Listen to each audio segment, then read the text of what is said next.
Verónica, Sí, maestro. Buenas noches, a sus órdenes. ¿algún resumen de nuestra clase pasada? Sí, pues de manera muy general, el viernes pasado nos estableció un ejemplo en el cual habían dos sujetos participantes, uno de 40 años y uno de 20 años. El de 40 años llevaba un arma. Ellos se introducen a una unidad de transporte donde iban varias personas y bueno, dentro de la mecánica de los hechos empiezan a abordar al chofer. El chofer oponía resistencia, quería llegar hasta el lugar en donde estaban los elementos de la policía. Primero le dan un cachazo y bueno, finalmente hay una detonación del arma. De manera general nos preguntaba qué tipos de delitos se daban. Establecimos de manera general que bueno, primero había un concurso real o material respecto de los delitos y nos señaló que como primer elemento, pues primero teníamos que llevar a cabo una metodología cronológica de lo que había ocurrido, es decir, cuál había sido el primer supuesto. En este caso era pues el robo, ¿no? Y derivado del robo, pues se produjeron otros diversos delitos. Ya de hecho, uno de los compañeros comentó que igual este delito pudo haberse llevado en asalto, tomando en consideración que pudiera llevarse a cabo en un lugar despoblado. También se estableció que hubo pues premeditación, alevosía y ventaja. También nos preguntaba si existía alguna responsabilidad por lo que viera al chofer, que en este caso había fallecido, pues establecimos que no era responsable respecto de la comisión. También lo relacionamos esto con el artículo 19 y el 167 del Código Nacional de Procedimientos Penales respecto de que si el uso de esta arma que se había utilizado o empleado podía determinar un delito de prisión preventiva oficiosa. Y bueno, pues específicamente el artículo tanto 19 constitucional y el 167 nos hablan que cuando se lleve a cabo esta pues violencia utilizando estas armas, pues van a ser delitos de prisión preventiva oficiosa. Y también hablamos de las penalidades. En este caso, nos establecía usted que pues se sumarían de manera convergente las penalidades de cada uno de los delitos, es decir, de lo que veía al homicidio del chofer, a las lesiones, al robo, al daño y por último, de manera muy general, establecimos que, bueno, todo esto sirve como una base de elementos para que el Ministerio Público lleve a cabo la clasificación jurídica, que esto retomó los artículos en los que se habla de esta clasificación jurídica. Uno es el, el el artículo 141, también el 311, que habla de la imputación en la cual el Ministerio Público hace esta clasificación jurídica, el 410, que habla también de la individualización de la pena, y pues de manera general, es de lo que me acuerdo, maestro. Es todo, gracias. Muy bien. Recordemos que es necesario darnos cuenta dónde nos estamos metiendo. ¿Por qué? La mayor parte de quienes llevan estos juicios, lo hemos platicado, siempre se centran en decir no es responsable, no se ve el delito, las pruebas están mal, lo están incriminando, pero no aportan nada, no aportan, no hay teoría del caso. Al no existir teoría del caso por parte, en este caso, de la defensa, no podemos justificar abiertamente cuáles son estos datos o estos medios de prueba que yo necesito, ¿sí? Necesito por fuerza traerlos ante el caso concreto. Si nos damos cuenta, todos los que van ante el Ministerio Público, en muchas ocasiones piden, oiga, es que recíbame este testigo, quiero pedir este acto que se tome la cámara o que me reciba un informe o que pida, etcétera, pero el Ministerio Público nos dice no. ¿Por qué no? No. ¿Por qué? Porque no pertenece a la teoría del caso. Bueno, más que ello, lo que nos señala, nos dice, ¿sabes qué? No tiene pertinencia con los hechos. Pero esto es delicado, muy delicado, porque hemos establecido claramente que debemos nosotros de hacer notar nuestra versión, porque en realidad el juicio se trata de esto, de establecer dos versiones que aunque pueden existir variantes y varias de estas, ¿por qué? Porque puede ser una versión que maneje el asesor jurídico, otra el Ministerio Público, otra el defensor del imputado, y si son dos o tres, cada quien manejará lo suyo, que es un error garrafal que todos cometen cuando hay personas que cometen el delito y son varios de ellos. Cada uno de ellos jala agua para su molino y entonces, no, pues el mío va a decir que él no lo hizo. El otro va a decir que fue otro. Otro va a decir que no, que él no estaba allí. Pero en realidad, ¿qué es lo que hacen? Al estar planteando distintas teorías del caso sin un razonamiento correcto basado en la verdad de los hechos, ¿sí? Entonces, ¿cuál es el resultado lógico posible si hay tantas contradicciones entre ellos y en realidad lo único a lo que se dedica, pues es atacar a las pruebas, ¿sí? A las pruebas que en realidad son las del Ministerio Público, en este caso el famoso órgano acusador, en términos de este 21 de nuestra Constitución, y del propio 20 constitucional, inciso A, fracción quinta, para demostrar esta culpabilidad sobre los elementos del tipo penal. Desafortunadamente no establecemos una versión. Esa versión es la que recordemos que abre las pruebas, nos permite a los ministerios, jueces, a todos decir, ah, ya sé para qué quieres esa prueba. Si no existe utilidad en la prueba, al menos de forma muy sencilla, ¿sí? Muy sencilla, entonces el ministerio va a decir, no te la recibo. No, es más, no voy a hacer ningún acto de investigación. Si no quiere ayudar al Ministerio Público a la defensa, ¿qué principio constitucional viola?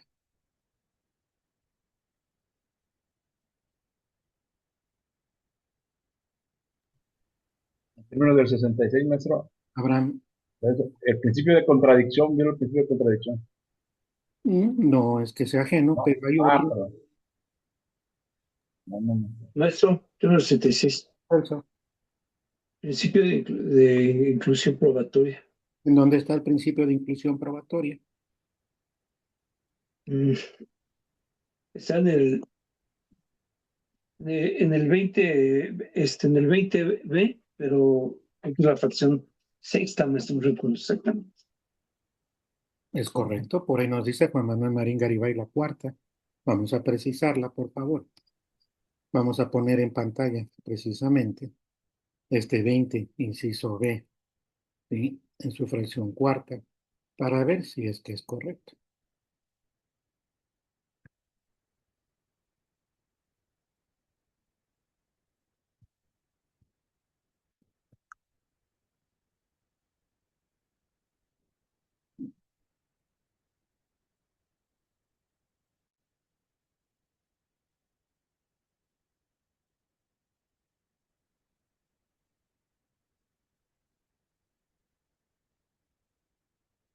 Vamos a pedirle a Celso precisamente que le dé lectura a este 20 constitucional, inciso A, fracción cuarta, para ver si es que estamos en forma correcta.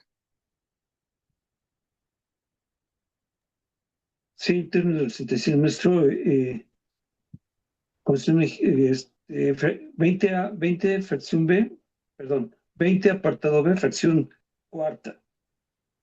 Se le recibirán los testigos y demás pruebas pertinentes que ofrezcan, concediéndosele el tiempo que la ley estime necesario al efecto, ¿vale? Y auxiliándosele para obtener la comparecencia de las personas cuyo testimonio solicite en los términos que señale la ley. Si, el, si existiera una declaración de una persona que vio los hechos, pero no quiere declarar, de alguna manera el Código Nacional puede ayudarnos diciendo, bueno, Pues sí, la defensa puede pedir hablar con esa persona antes de que se lleve a una audiencia para que les diga qué fue lo que sabe, es cierto o no, que incluso pudiera quererse negar a declarar.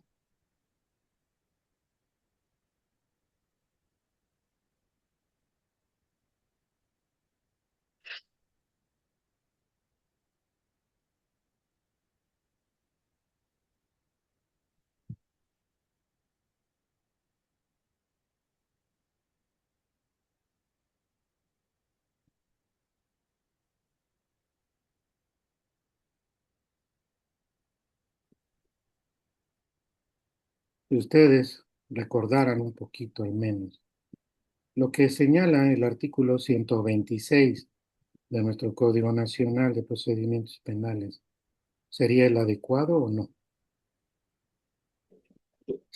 Sí, maestro, término 66. Vamos a pedirle a Celso de nueva cuenta que le dé lectura a el artículo 126 que aparece en pantalla.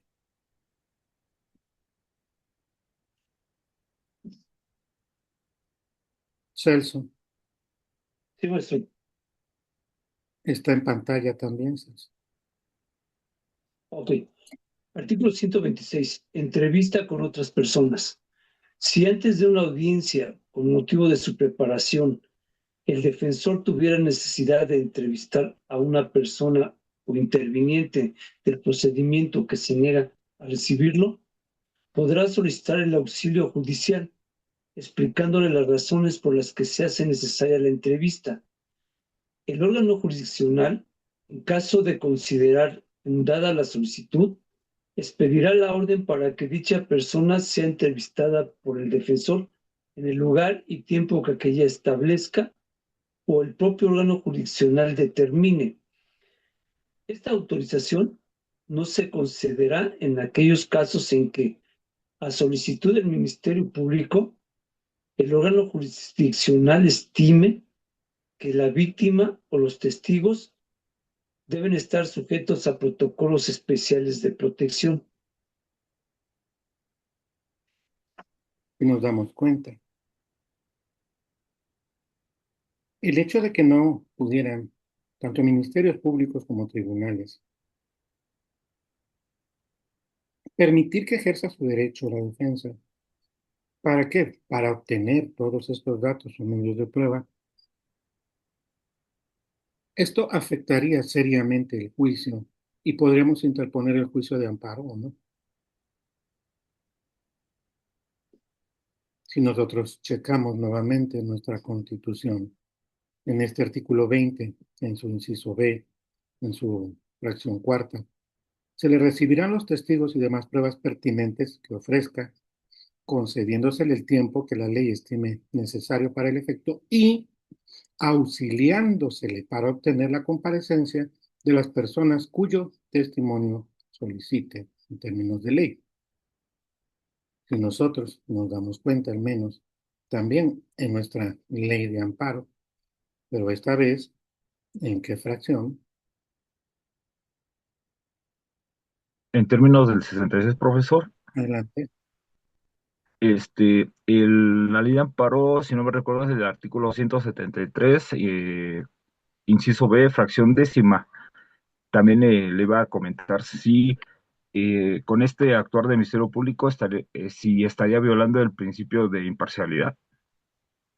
Desde luego que están unidos todos nuestros principios constitucionales y que esto es la formulación de nuestros agravios, porque violentaría el principio, al menos primeramente, el de la inclusión probatoria, el principio de contradicción, de imparcialidad, de igualdad, varios de ellos mancomunados, dependiendo la actitud que el tribunal o el Ministerio Público llega a tomar, es por ello que funda agravios, ¿cierto o no? Imer, puedes darle lectura al criterio que está en pantalla o alguno que vea la pantalla un poco más amplia. En términos del 66, maestro. Juan Manuel Marín Garibay en la Ciudad de México. Fracción décima. No se reciban a las personas imputadas, no se reciban a la persona imputada los medios de prueba o pruebas pertinentes que ofrezca o no se reciban con arreglo a derecho. no se le conceda el tiempo para el ofrecimiento de pruebas o no se le auxilie para obtener la comparecencia de las personas de quienes ofrezca su testimonio en los términos señalados por la ley. Es correcto, como nos dijo al menos Celso, esta inclusión probatoria. Celso también en la Ciudad de México. Por allí, Verónica nos hace un resumen desde el inicio. Verónica, ¿en qué estado de la República te encuentras? En el estado de Jalisco, en Guadalajara específicamente, maestro. Mario Monreal, ¿en dónde te encuentras en la República Mexicana? Yucatán, nuestro, Mérida. Osvaldo Romeo Martínez Palacios, ¿dónde te encuentras? ¿En nuestra República Mexicana o en dónde? ¿Alguien sabe de dónde está Osvaldo en estos momentos? ¿Dónde se encuentra Osvaldo? Guatemala, no, maestro. Huehuetenango. Huehuetenango, en Guatemala, ¿cierto? ¿No? Gracias, compañeros. Solo que tengo problema con el micrófono, maestro, pero sí les agradezco bastante. De Huehuetenango, Guatemala, y a la orden. Gracias, querido amigo. Vamos con calma, abogados. Estamos hablando de la inclusión probatoria. Ya corroboramos, al menos por el artículo 20 constitucional, en su inciso B, en su fracción cuarta, que tenemos derecho para solicitar esta presencia de los testigos que requiramos. Igual que se mencionó en el 126 del Código Nacional, si alguna persona tiene ciertos hechos, no nos quiere decir, bueno, podemos pedirle al juez, entrevistarnos con él para saber qué es lo que él sabe para poder utilizarlo más adelante, porque en caso de no hacerlo sería una violación incluso en nuestra ley de amparo, si nosotros checamos este 173 en su parte inicial, ¿sí? ¿Qué nos dice este 173 en su parte inicial? En los juicios del orden penal se considerarán violadas las leyes del procedimiento con trascendencia a las defensas de la persona quejosa. Con ello podemos, desde luego, nosotros inconformarnos, desde luego. ¿Por qué? Porque el imputado tiene derecho a esta defensa técnica y adecuada, ¿cierto o no? ¿Cuáles son los artículos que nos hablan de la defensa técnica y adecuada que ya se les ha mencionado, abogado?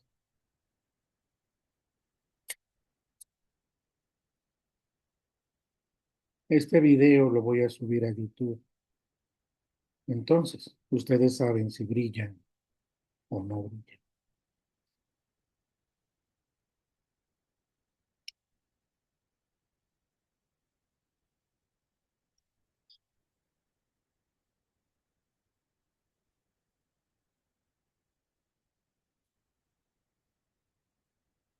Dilos, Juan Manuel Marín Garibay, no los escribas.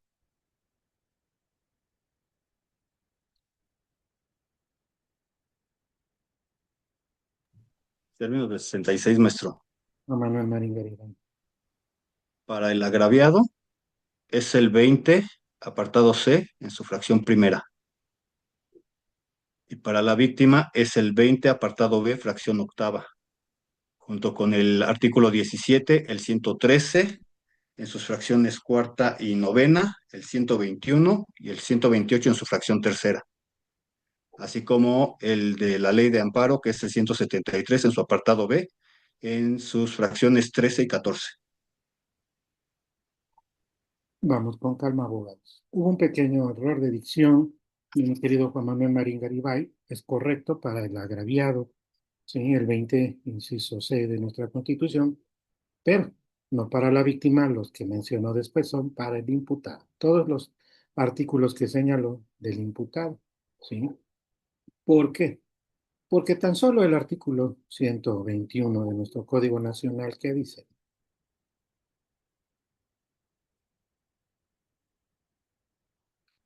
Necesito que sean activos y participativos,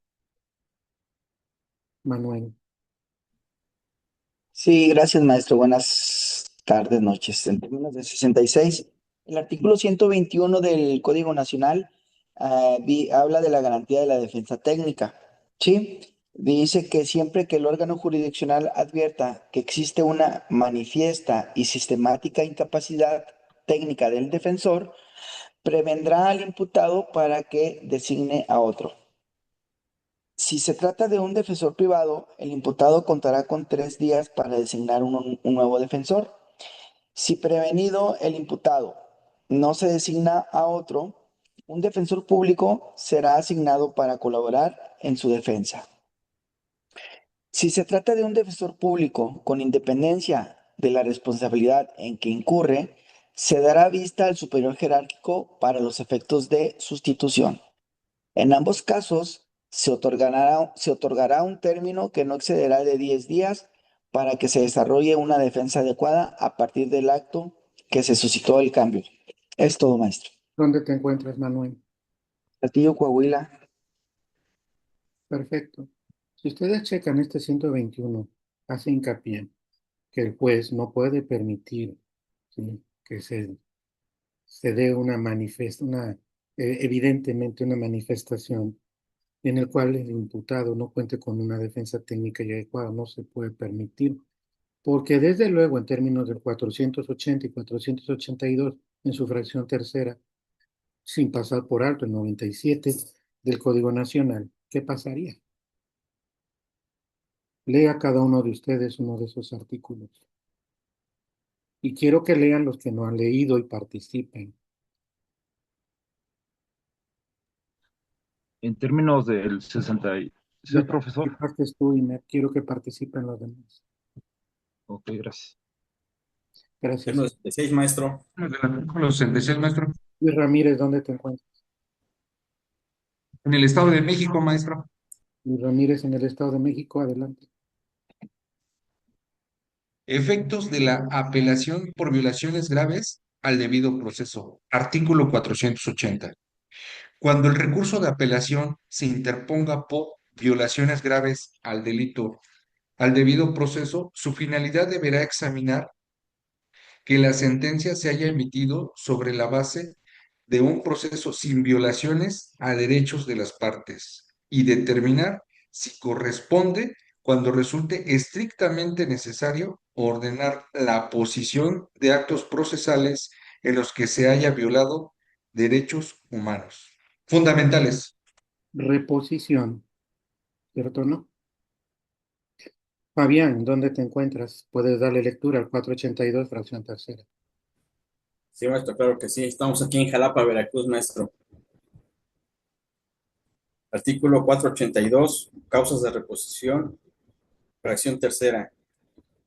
Cuando si se hubiere violado el derecho de defensa adecuada o de contradicción, siempre y cuando trascienda en la valoración del tribunal de enjuiciamiento y que cause perjuicio. Perfecto.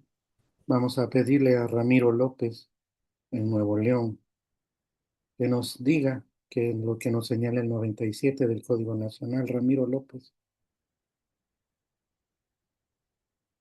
Sí, maestro, gracias. Artículo 97. Principio general. Cualquier acto realizado con violación de derechos humanos será nulo y no podrá ser saneado ni convalidado, y su nulidad deberá ser declarada de oficio por el órgano jurisdiccional al momento de advertirla o a petición de parte en cualquier momento. Los actos ejecutados en contravención de las formalidades previstas en este código podrán ser declarados nulos, salvo que el efecto haya sido saneado o convalidado, de acuerdo con lo señalado en el presente capítulo. Perfecto. No podemos nosotros, desde luego, tener una defensa técnica y adecuada, mal hecha, sin conocimiento teórico, penal, procesal, humano ni probatorio. ¿Por qué? Porque esto evidencia que no tenemos esta defensa técnica y adecuada y por lo tanto el juez no puede permitir que se lleve a cabo esto, ¿cierto o no? ¿Vamos bien? ¿Por qué señalamos que tenemos nosotros que tener por fuerza suficiente conocimiento técnico tan solo para poder aportar estos datos o medios de prueba? ¿Cuál es la diferencia entre los datos y los medios de prueba? ¿Alguno de ustedes que quiera exponerlo? Maestro, artículo 66. lo establece el artículo 260 y 261 del código. Establece que los datos de prueba es aquella, bueno, es aquella información objetiva que nos lleva a determinar que estamos en presencia de un delito. Y los medios de prueba son aquellos instrumentos que llevamos a las distintas etapas para precisamente convalidar esos datos de prueba. Ese es mi comentario. Un apunte razonado, no profundo, no en forma. ¿Cuál es la diferencia al momento de ofrecer esos datos y medios de prueba? ¿Cuál es su diferenciación? Incluso si habláramos de la vinculación a proceso. Términos del 66, maestro. Términos 66, maestro. A ver, un segundo. Por ahí creo que antes de Juan Manuel, por ahí levantó alguien la mano, o alguien quiso hablar antes. ¿Quién? Es Manuel. Creo que Fabián. Fabián, vamos a escuchar a Fabián y vamos a corroborar con Manuel. Fabián.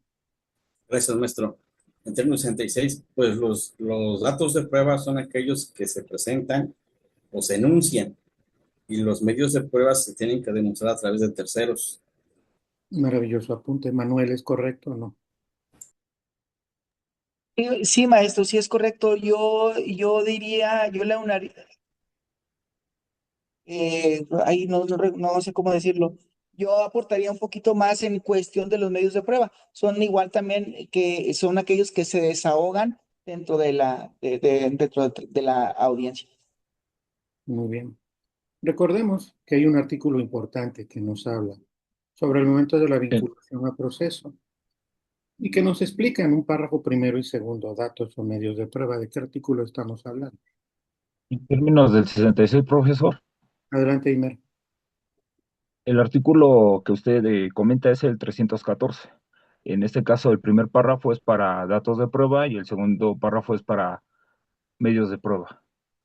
Si nos damos cuenta, y con razón de lo que nos dice Imer, hay que siempre elevar el artículo 383 del Código Nacional de Procedimientos Penales, ya que los medios de prueba necesitan ser acreditados. ¿Es correcto o no?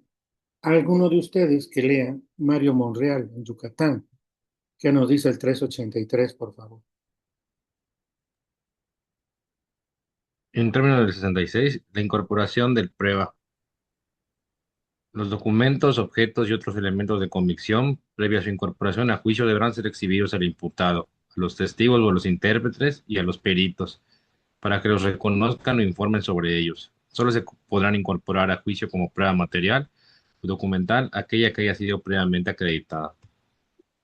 Desde luego que esto se vincula al artículo 282, ¿es correcto o no?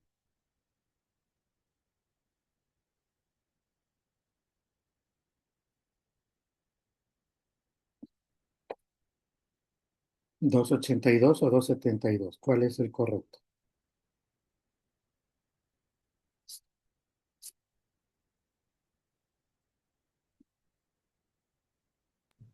En términos del 66, maestro, es el 272, que nos habla de los peritajes.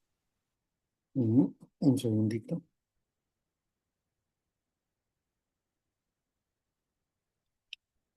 El 280 en especial, que nos dice, por parte del pericial, que nos dice el 280. En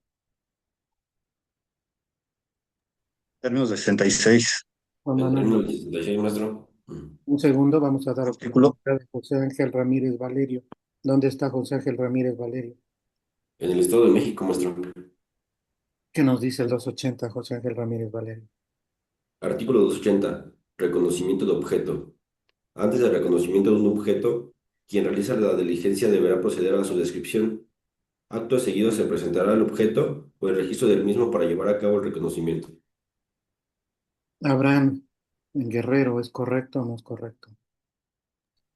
Sí, profesor, es correcto, así lo dice el 280. Si nos damos cuenta, ¿por qué es tan importante esto? Hemos platicado de la teoría del caso de la defensa, que al menos debe de llevar tres componentes. ¿Cuáles son esos tres componentes, Verónica? Gracias, maestro. En términos del 66 sería la teoría fáctica, la jurídica y la probatoria, Vamos a en preguntar un antes, durante y después. en un antes, durante y después. Vamos a escuchar brevemente la exposición de Josefina acerca de esta exposición fáctica, jurídica y probatoria. ¿Qué es lo que debe de contener lo fáctico? Josefina.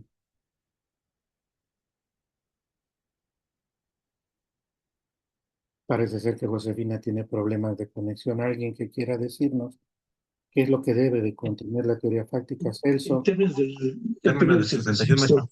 por ahí vamos a permitir a Celso, en la famosa Ciudad de México, por ahí, si mal no recuerdo, eh, por Sullivan.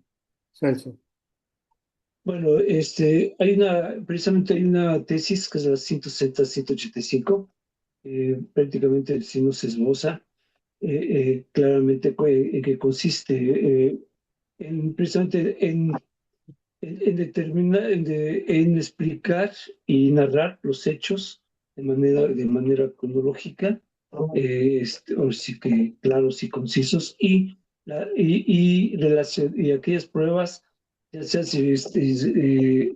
igual que sean pertinentes, que sean útiles y que sean relacionadas precisamente con los hechos y la teoría y la teoría la fáctica, la jurídica y la procesal.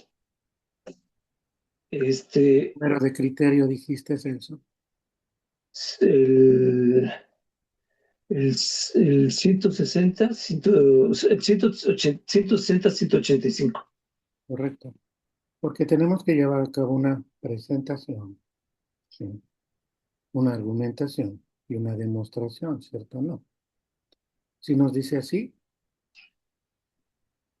debemos de cotejarlo. ¿Para qué? Para estar exactos. Si nos damos cuenta, ¿por qué es tan importante el artículo 117 en su fracción, tanto novena como onceava?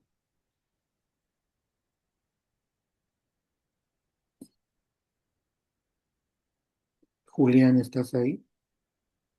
Términos del 66, maestro. Juan Manuel Marín Garibay. Desde la Condesa, Juan Manuel Marín Garibay. Parece ser que se detuvo con mi querido Juan Manuel Marín Garibay y alguien más. Sí, maestro, término del 66, ¿Dónde te el encuentras? artículo 117 en su fracción novena establece ¿Dónde te encuentras? prácticamente ¿Dónde, ofrecer dónde te encuentras? datos de prueba ¿Dónde te en lo encuentras, Mauricio? Ciudad de México, maestro, y Estado de México. Perfecto, adelante, Mauricio. Y por lo que hace a la onceava es la de participar en la audiencia de juicio en la que podrá exponer sus alegatos. Básicamente esas son las dos fracciones de las que usted alusión, maestro. Manuelito tiene un comentario o pregunta. No, maestro, prácticamente iba a decir lo que acaba de decir el compañero, la relación de la fracción 9 con la fracción 11, en cuanto a la exclusión de los medios de prueba y precisamente la relación que tiene precisamente para desahogarlos en la etapa de... La inclusión, poder incluirlo. La exclusión es lo contrario. Son los famosos frutos del árbol envenenado. ¿Dónde se encuentra la exclusión en nuestra Constitución?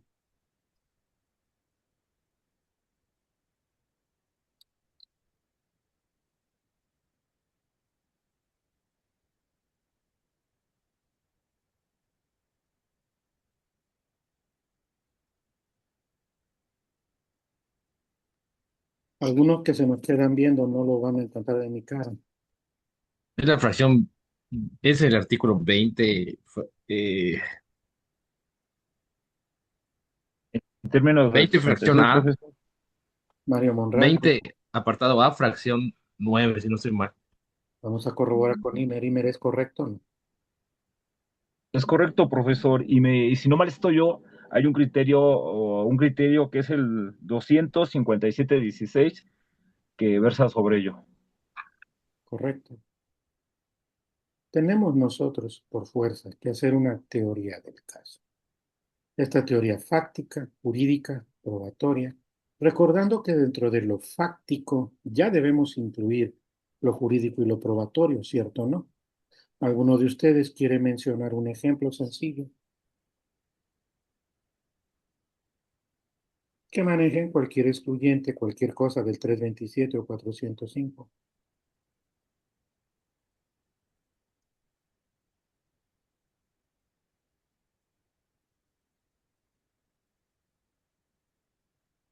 Maestro, pues en términos del 66, creo que no es algo que que es algo cotidiano. De repente voy manejando en el tráfico aquí en la Ciudad de México, que es bastante conflictivo, y ahorita con las motocicletas que también son muy imprudentes. Yo voy manejando, no veo por mi lado derecho, porque voy cuidando mi espejo izquierdo, y de repente se me rebasa una moto por el lado derecho, doy vuelta a la derecha y chin, me lo llevo. Entonces aquí estaría, sí, habría, en este caso, se incurrió en ahora sí que en un hecho de tránsito, y pues hay lesiones. Vendría siendo la primera situación acá, pero pues estaría en presencia de un 327 en, en la fracción 2, pero con un excluyente del 405, sería con la cuestión de las causas de tipicidad, en falta de la falta de los elementos del tipo penal. Ahí yo la consideraría, maestro. Una pequeña mezcla, un poquito inexacta, pero no mala la exposición, Manuel. Sí, maestro, muchas gracias. En relación a lo que comenta usted, se me viene a la mente así muy rápido un ejemplo que hemos manejado, el Pero tema, retomando primero el de Celso, ¿cuál es el correcto? maestro, no le puse atención correctamente en lo último. Vamos a escuchar de los demás. ¿Hacia dónde o qué excluyente pueden evidenciar en lo que narró Celso?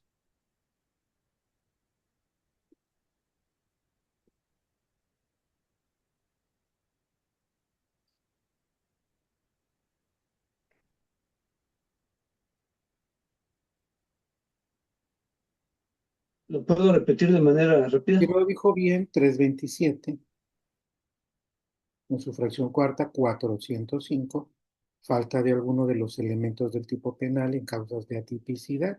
¿Es correcto o no? Faltó un elemento del tipo penal y en este caso estamos en presencia de qué? Cuando el resultado va hacia la conducta, no la conducta al resultado, sino el resultado hacia la conducta. Juan Manuel Marín Garibay. En términos del 36, estamos en presencia de un caso fortuito. ¿Es correcto, Imer, o no? Profesor, un caso fortuito. Pero recordemos que tenemos que incluir en lo fáctico, lo jurídico y lo probatorio. ¿Qué le faltó a Celso mencionar en su ejemplo? Nos dijo lo fáctico, sí. Nos dijo lo jurídico, perfecto. Pero ¿qué le faltó en su argumentación? Maestro, En términos del 66, Vamos a darle oportunidad nuevamente a Celso. sí, sí tiene toda la razón. Me faltó lo probatorio. Agrégalo, por favor. En este caso, yo pues solicitaría los videos de las cámaras que están en cada semáforo, pues alguna testimonial que pudiera estar por ahí en particular, y también la patrulla que generalmente se acerca a presenciarlos. ¿Cuál sería otro elemento de prueba que podríamos aportar y razonar de este ejemplo?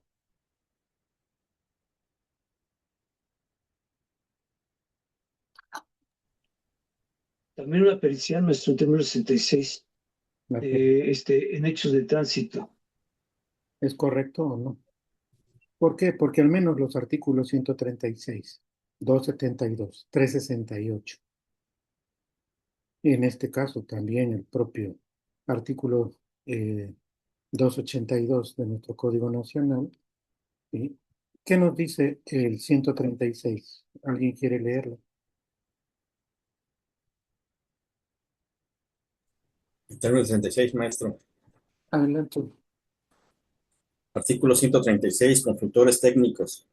Si por las circunstancias del caso, las partes que intervienen en el procedimiento consideran necesaria la asistencia de un consultor en una ciencia, arte o técnica, así lo plantean al órgano jurisdiccional, el consultor técnico podrá acompañar en las audiencias a la parte con quien colabora para apoyarle técnicamente.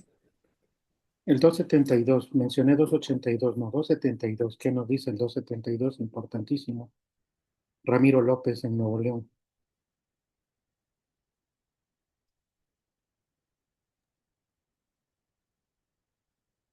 En términos del 66, profesor, si gusta, le doy Adelante. lectura. Imer, por favor. Sí, maestro. Artículo Artículo 12. 172. Vamos Durante a... la investigación, Bueno, el adelante, Ministerio, Ramiro, adelante. durante la investigación, el Ministerio Público o la policía con conocimiento de este podrá disponer la práctica de los peritajes que sean necesarios para la investigación del hecho. El dictamen escrito no exime al perito del deber de concurrir a declarar en la audiencia de juicio. Vamos a pedirle a Imer que nos lea el 368. Imer.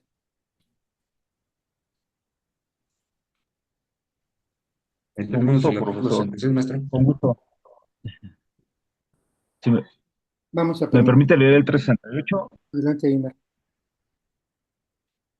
Artículo 368, prueba pericial.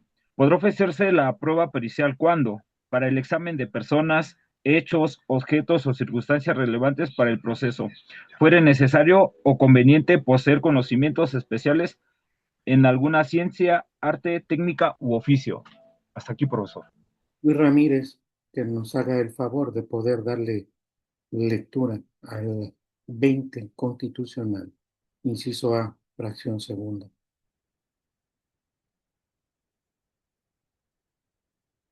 Y posteriormente le dará lectura el maestro Jesús a lo que señala el 346 del Código Nacional en su primera parte. Luis Ramírez, 20, inciso A, fracción segunda. En términos del artículo 66, maestro. Adelante. Artículo 20.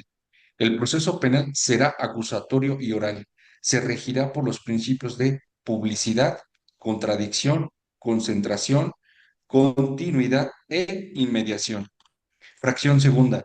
Toda audiencia se desarrollará en presencia del juez sin que pueda delegar en ninguna persona el desahogo y la valoración de las pruebas, la cual deberá realizarse de manera libre y lógica. Esto desde En cuanto a mi participación es todo. Gracias, Luis Ramírez. Esto desde luego se vincula a nuestra ley de amparo en sus artículos 173, fracción primera, segunda, tercera, cuarta y quinta, porque es importante vincularlos. Maestro Jesús 346, párrafo primero, que nos dice, ¿dónde se encuentra el Maestro Jesús? Estado de México, maestro. Adelante, Maestro Jesús. Artículo 346, exclusión de medios de prueba para la audiencia del debate.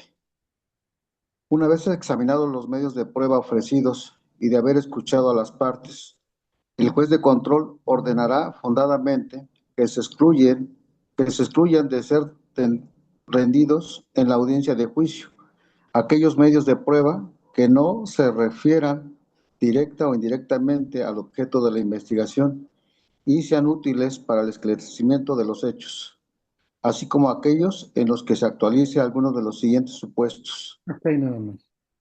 Aquellos que no se refieran directa o indirectamente, sea ante los tribunales o incluso los ministerios públicos, no se hace mención que es una prueba al menos directa o indirecta, circunstancial o indiciaria, el juez no va a entender para qué lo quieren. Desde luego, recordemos que al menos estas pruebas indiciarias o circunstanciales, como tales por algunos autores, no son pruebas como tales, sino sirven para armar esta lógica de 4 artículos que hemos mencionado incansablemente sobre la valoración libre y lógica. ¿Cuáles son esos 4 artículos? Alguien que los mencione, sin leerlos o buscarlos. En términos del 66, profesor. si no mal estoy, recuerdo que es el 20, inciso A, fracción segunda, 259, 265, 365, y si no mal, termino con el 402, profesor. Uno de ellos está equivocado. ¿Cuál es el que le faltó? 359. 359 nos dice Mario Monreal de Yucatán en su última parte. Bueno, no en su última parte, en todo lo que dice el 359. ¿Vamos bien? ¿Por qué? Porque si nosotros no somos defensores técnicos suficientemente buenos, el 121 al cual lo obliga a sacarnos, el 480 nos habla la reposición de actuaciones en términos también del 97, no se pueden violar derechos fundamentales y el propio 482, fracción tercera, lo impide, no podemos. Tenemos que ser técnicos, abordar datos o medios de prueba, como señalamos en términos de estos 259, 260, sí, 261 que menciona Celso, le faltó el 259. ¿Para qué? Para saber cuáles son estos datos o medios de prueba. Bueno, vinculado, el 260 es correcto, el 259 se vincula también, 261, ¿para qué? Para que nosotros podamos aportar esto, incluso en la vinculación a proceso, como hicieron mención en el 314, párrafo primero y segundo, como bien nos dijo Fabián, unos se presentan, otros son aquellos que deben de ser vinculados por terceras personas para lograr su acreditación en términos del artículo 383 del Código Nacional de Procedimientos Penales. ¿Vamos bien?